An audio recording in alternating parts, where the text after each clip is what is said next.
इस वक्त की बड़ी खबर आपको बता दें, प्रधानमंत्री नरेंद्र मोदी बीजेपी मुख्यालय पहुंच चुके हैं। हरियाणा में शानदार जीत के बाद बीजेपी में जश्न का माहौल है और प्रधानमंत्री नरेंद्र मोदी इस वक्त बीजेपी कार्यकर्ताओं को संबोधित कर रहे हैं। आपको बता दें कि 9 बजे पार्टी देश के हर ब्लॉक में जीत का जश्न मनाएगी।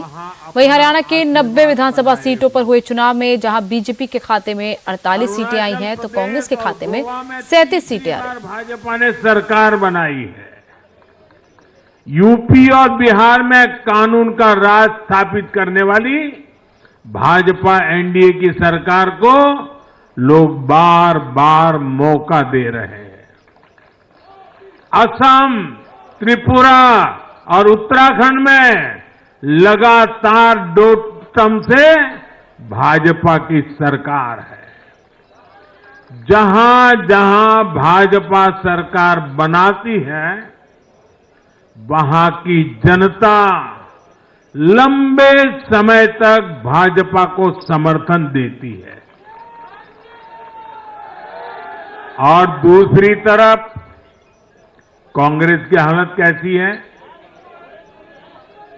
पिछली बार कब कांग्रेस की किसी सरकार की वापसी हुई है?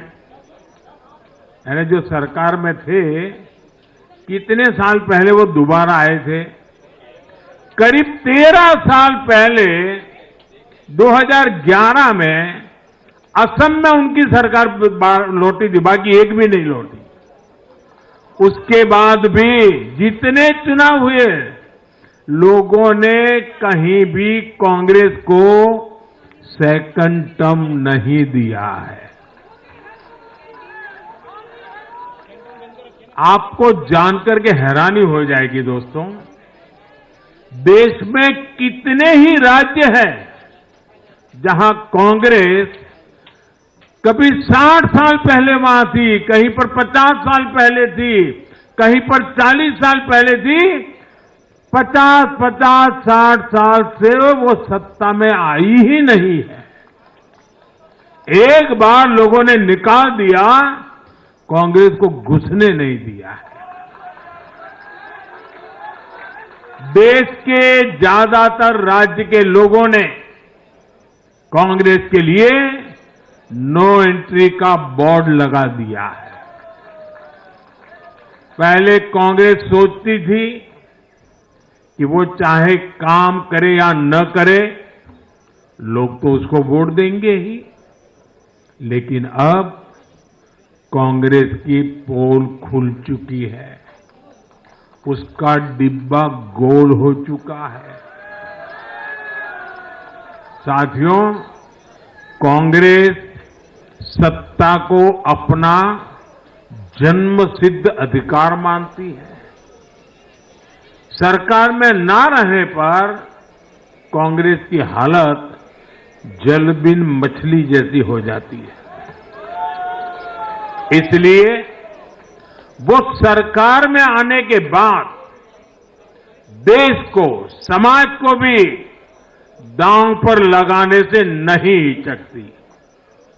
आज पूरा देश देख रहा है कि कैसे कांग्रेस हमारे समाज में जाति का जहर फैलाने पर उतर आई है। जो लोग चांदी नहीं, सोने का चम्मच मुंह में लेकर पैदा हुए, जो लोग पीढ़ी दर पीढ़ी 5 स्टार लाइफ जीते आ रहे हैं, वो गरीब को जाति के नाम पर लड़वाना चाहते हैं। हमारे दलित, पिछड़े, आदिवासी समाज को भूलना नहीं है।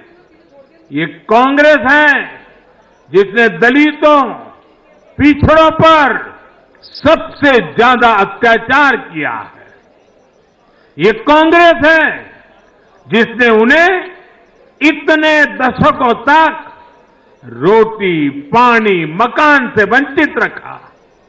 ये वो लोग हैं जो 100 साल बाद भी सत्ता मिलने पर कभी किसी दलित, पिछड़े, आदिवासी को प्रधानमंत्री नहीं बनने देंगे।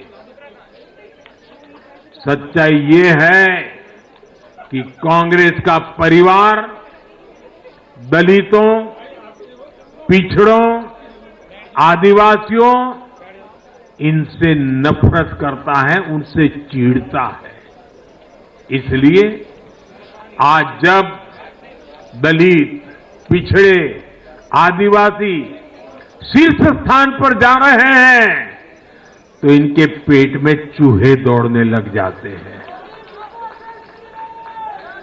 हरियाणा भी इन्होंने दलितों को, ओबीसी को भागीदारी देने से साफ इनकार कर दिया था। उन्होंने दलितों और पिछड़ों को भी अपमानित किया। कांग्रेस के शाही परिवार ने तो डंके की चोट पर कहा कि वो आरक्षण खत्म कर देंगे। दलित और पिछड़ों का आरक्षण छीनकर कांग्रेस अपने वोट बैंक में देना चाहती थी। हरियाणा भी वो यही करने जा रही थी। साथियों, कांग्रेस भारत के समाज को कमजोर करके, भारत में अराजकता फैलाकर देश को कमजोर करना चाहती है। इसलिए वो अलग अलग वर्गों को भड़का ही रहे हैं, लगातार आग लगाने की कोशिश कर रहे हैं। देश ने देखा कि कैसे किसानों को भड़काने का प्रयास हुए, लेकिन हरियाणा के किसानों ने उन्हें करारा जवाब दिया कि वो देश के साथ है, वो भाजपा के साथ है। हमारे दलित, ओबीसी साथियों को भड़काने की कितनी ही कोशिशें हुई, क्या क्या प्रपंच नहीं किए गए, लेकिन इस समाज ने भी इस षड्यंत्र को पहचाना और कहा कि वो देश के साथ है, भाजपा के साथ है।